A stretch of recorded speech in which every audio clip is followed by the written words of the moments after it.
ਅਲੈਕਸਾਂਦਰ ਕੁਪਰਨ ਦਾ ਲਿਖਿਆ ਅਤੇ ਕੇ.ਐਲ. ਗਰਗ ਦਾ ਅਨੁਵਾਦਿਤ ਨਾਵਲ ਹੈ ਯਾਮਾਂ ਦਾ ਚੱਕਲਾ, ਵੇਸਵਾਵਾਂ ਦੀ ਜ਼ਿੰਦਗੀ 'ਤੇ ਆਧਾਰਿਤ ਰੂਸੀ ਨਾਵਲ।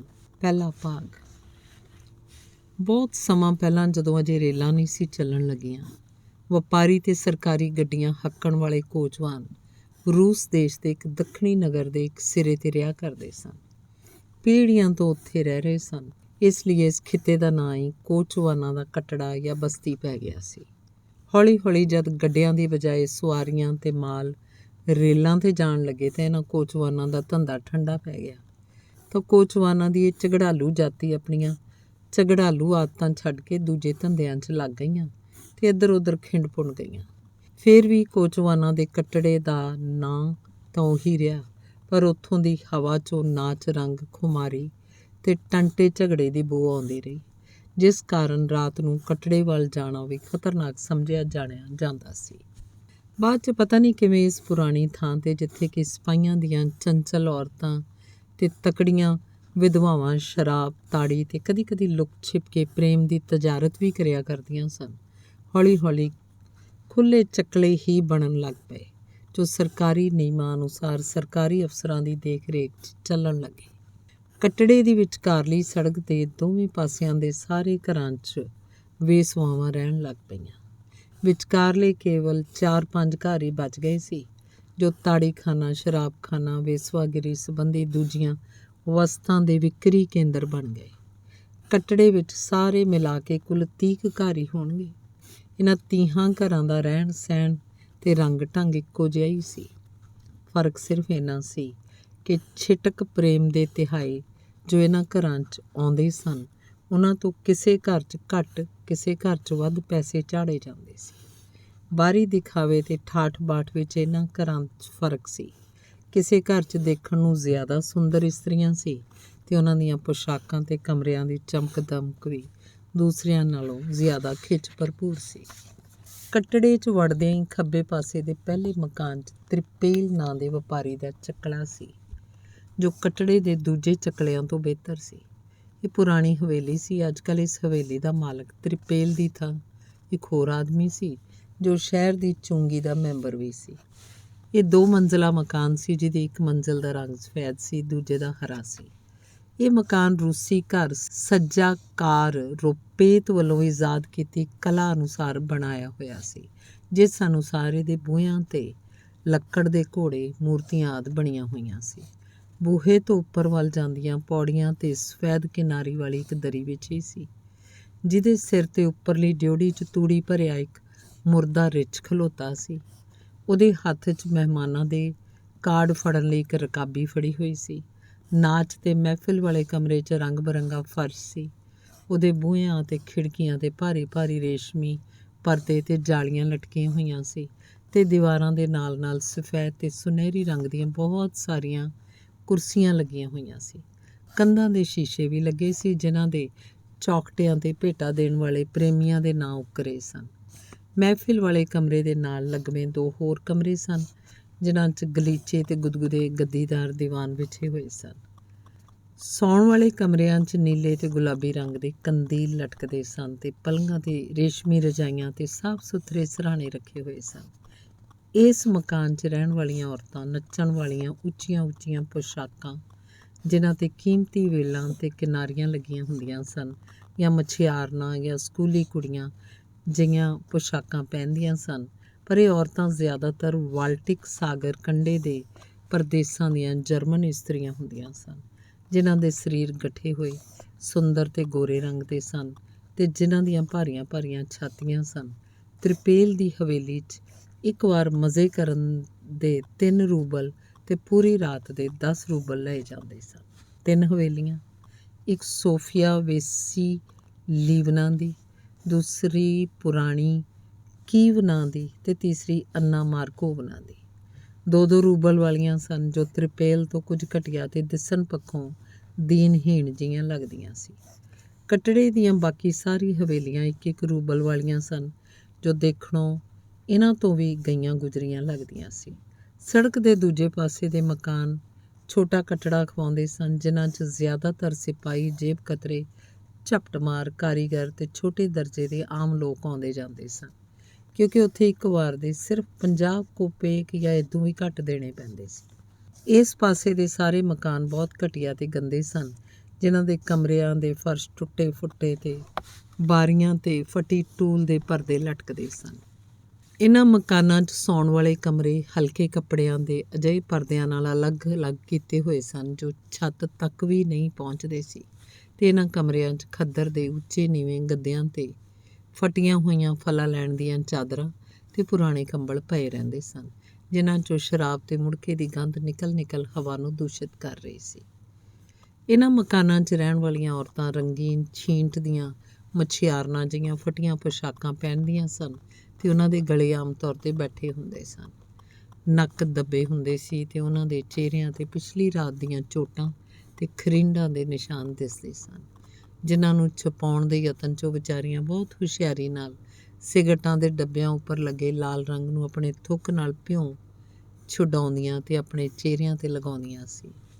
ਪੂਰਾ ਵਰ੍ਹਾ ਹਰ ਸ਼ਾਮ ਸਿਰਫ ਈਸਾਈਆਂ ਦੇ ਪਵਿੱਤਰ ਹਫ਼ਤੇ ਦੇ 3-4 ਦਿਨ ਛੱਡ ਕੇ, ਜਿਨ੍ਹਾਂ 'ਚ ਈਸਾਈ ਧਰਮ ਅਨੁਸਾਰ ਚਿੜੀਆਂ ਤੱਕ ਆਪਣੇ ਆਲ੍ਹਣੇ ਨਹੀਂ ਬਣਾਉਂਦੀਆਂ, ਹਨੇਰਾ ਹੁੰਦਿਆਂ ਹੀ ਕੱਟੜੇ ਦੇ ਹਰੇਕ ਘਰ ਦੇ ਸਾਹਮਣੇ ਵਾਲੇ ਰੰਗੀਨ ਤੇ ਚਿੱਤਰਕਾਰੀ ਨਾਲ ਸਜਾਏ ਗਲੀ ਦੇ ਦਰਵਾਜ਼ਿਆਂ 'ਤੇ ਲਾਲ ਰੰਗ ਦੀਆਂ ਲਾਲਟਨਾਂ ਜਗਾ ਦਿੱਤੀਆਂ ਜਾਂਦੀਆਂ ਸੀ, ਜਿਨ੍ਹਾਂ ਨਾਲ ਗਲੀ 'ਚ ਦੀਵਾਲੀ ਹੋ ਜਾਂਦੀ ਸੀ।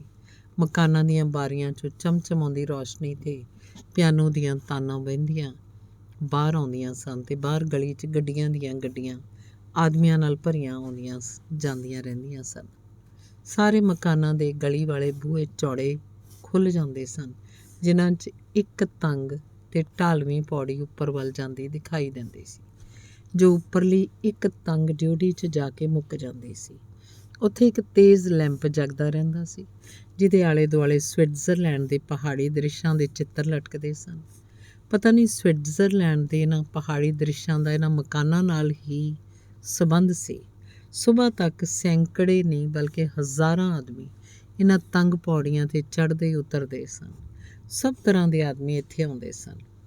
ਅੱਧਖੜ ਮਿਹਨਤ ਨਾਲ ਥੱਕੇ ਹੋਏ, ਬੁੱਢੇ ਜੋ ਬਨਾਵਟੀ ਢੰਗਾਂ ਨਾਲ ਜੀਵਨ ਜੋਤ ਲੱਭਣ ਦਾ ਯਤਨ ਕਰਦੇ ਸੀ, ਕਾਲਜਾਂ ਦੇ ਪਾੜੇ ਤਾਂ ਬਿਲਕੁਲ ਹੀ ਅਨੁਭਵਹੀਣ ਬਾਲਕ ਹੁੰਦੇ ਸੀ, ਤੇ ਦਾੜੀ ਵਾਲੇ ਬੱਚਿਆਂ ਦੇ ਬਾਪ ਤੇ ਸੁਨਹਿਰੀ ਚਸ਼ਮੇ ਪਹਿਨਣ ਵਾਲੇ ਸਮਾਜ ਦੇ ਸਤੰਭ ਤੇ ਨਵੇਂ ਵਿਆਹੇ ਪ੍ਰੇਮ ਨਾਲ ਲਹਿਲਾਉਂਦੇ ਲਾੜੇ ਤੇ ਪ੍ਰਸਿੱਧ ਵਿਦਵਾਨ, ਪ੍ਰੋਫੈਸਰ, ਚੋਰ, ਕਾਤਲ, ਉੱਚ ਵਿਚਾਰਾਂ ਵਾਲੇ ਲੇਖਕ, ਨੇਤਾ ਜਾਂ ਵਕੀਲ, ਜੋ ਸਮਾਜ ਦੀ ਨੈਤਿਕ ਹਾਲਤ ਸੁਧਾਰਨ ਲਈ ਤੇ ਔਰਤਾਂ ਦੇ ਸਮਾਨ ਅਧਿਕਾਰਾਂ ਲਈ ਵੱਡੇ ਸੁੰਦਰ ਲੇਖ ਲਿਖਦੇ ਤੇ ਭਾਸ਼ਣ ਝਾੜਦੇ ਸਨ।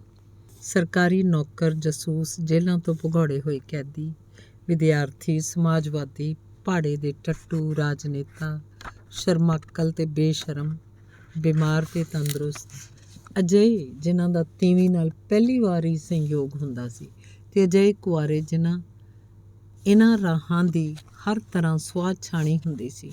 ਸਵੱਛ ਅੱਖਾਂ ਵਾਲੇ ਸੁੰਦਰ ਜਵਾਨ ਤੇ ਰਾਖਸ਼ੀ ਸ਼ਕਲਾਂ ਵਾਲੇ ਮਨੁੱਖ, ਜਿਨ੍ਹਾਂ ਨੂੰ ਕੁਦਰਤ ਨੇ ਗੁੱਸੇ 'ਚ ਆ ਕੇ ਟੇਢਾ ਮੇਢਾ, ਬੋਲਾ, ਗੂੰਗਾ, ਅੰਨਾ ਜਾਂ ਨੱਕ ਕੱਟਿਆ ਕਰ ਦਿੱਤਾ ਹੁੰਦਾ ਸੀ, ਤੇ ਜਿਨ੍ਹਾਂ ਦੇ ਸਰੀਰ ਤੇ ਢਿੱਡ ਲਮਕੇ ਹੁੰਦੇ ਸੀ, ਜੋ ਹਿੱਲ ਕੇ ਬਣਮਾਨਸਾਂ ਵਾਂਗ ਆਪਣੇ ਮੂੰਹਾਂ 'ਚੋਂ ਹਵਾੜ ਛੱਡਦੇ ਹੋਏ ਤੁਰਦੇ ਸਨ।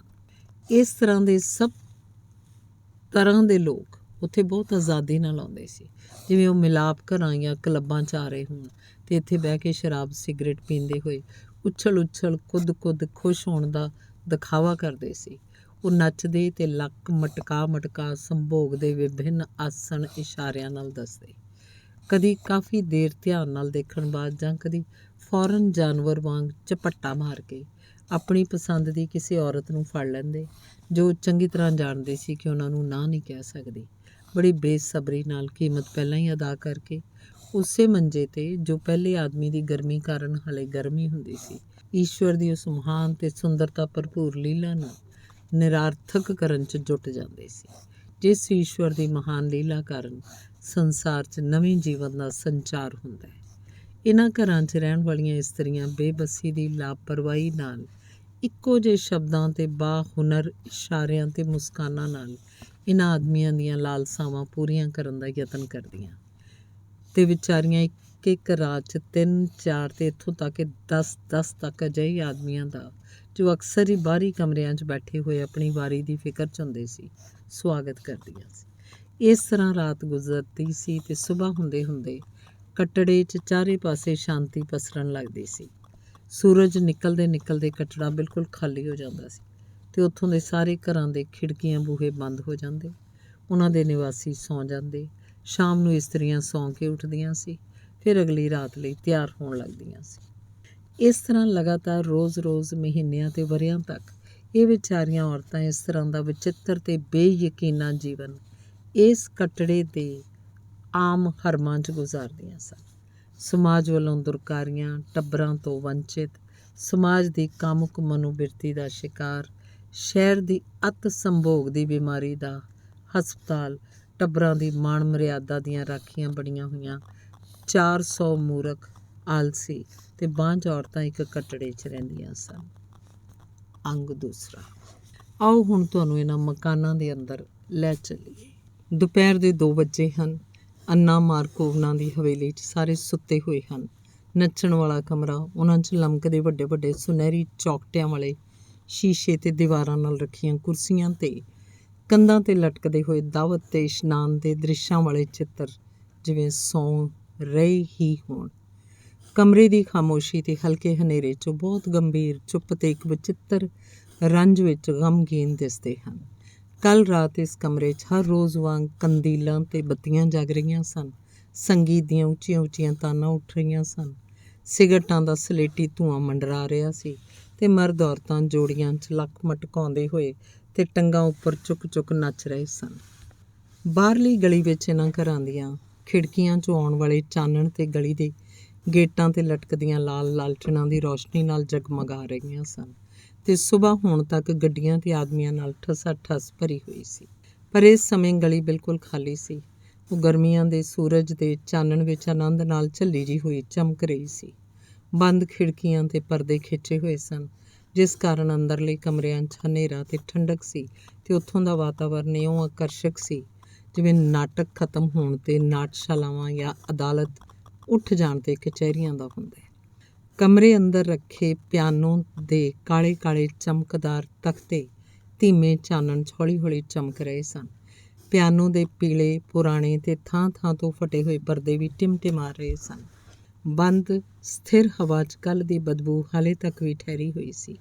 ਕਮਰੇ ਦੀ ਹਵਾ 'ਚੋਂ ਇੱਧਰ ਤਮਾਕੂ ਤੇ ਇੱਕ ਅਜਿਹੇ ਵੱਡੇ ਕਮਰੇ ਦੀ, ਜਿਸ 'ਚ ਕੋਈ ਨਹੀਂ ਰਹਿੰਦਾ, ਸੜੀ ਹੋਈ ਸਿੱਲ ਦੀ ਤੇ ਬਿਮਾਰ ਤੇ ਗੰਦੀਆਂ ਔਰਤਾਂ ਦੇ ਸਰੀਰ 'ਚੋਂ ਨਿਕਲਣ ਵਾਲੇ ਮੁੜਕੇ ਦੀ, ਚਿਹਰਿਆਂ 'ਤੇ ਲੱਗੇ ਪਾਊਡਰ ਦੀ, ਬੋਰਿਕ ਥਾਈਮਲ ਸਾਬਣ ਦੀ, ਲੱਕੜ ਦੇ ਫਰਸ਼ 'ਤੇ ਪੋਤੀ ਵਾਰਨਿਸ਼ ਦੀ ਗੰਧ ਆ ਰਹੀ ਸੀ।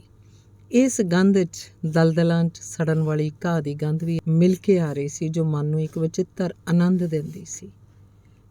ਅੱਜ ਈਸਾਈਆਂ ਦਾ ਤ੍ਰਿਦੇਵ ਦਾ ਤਿਉਹਾਰ ਹੈ, ਇਸ ਲਈ ਪੁਰਾਣੇ ਰਿਵਾਜ਼ ਮੁਤਾਬਕ ਇਸ ਹਵੇਲੀ ਦੀਆਂ ਨੌਕਰਾਣੀਆਂ ਨੇ ਆਪਣੀਆਂ ਮਾਲਕਣਾਂ ਦੇ ਉੱਠਣ ਤੋਂ ਪਹਿਲਾਂ ਹੀ ਇੱਕ ਗੱਡੀ ਕੁਸ਼ਾ ਘਾਹ ਦੀ ਖਰੀਦ ਕੇ ਉਹਦੇ ਮੋਟੇ-ਮੋਟੇ ਡੰਠਲਾਂ ਨੂੰ, ਜੋ ਪੈਰਾਂ ਹੇਠ ਆਉਂਦੇ ਹੀ ਚਰਚਰਾ ਕੇ ਮਿੱਧੇ ਜਾਂਦੇ ਹਨ, ਸਾਰੇ ਕਮਰਿਆਂ ਤੇ ਮਕਾਨਾਂ ਦੇ ਰਾਹਾਂ 'ਤੇ ਵਿਛਾ ਦਿੱਤਾ ਸੀ।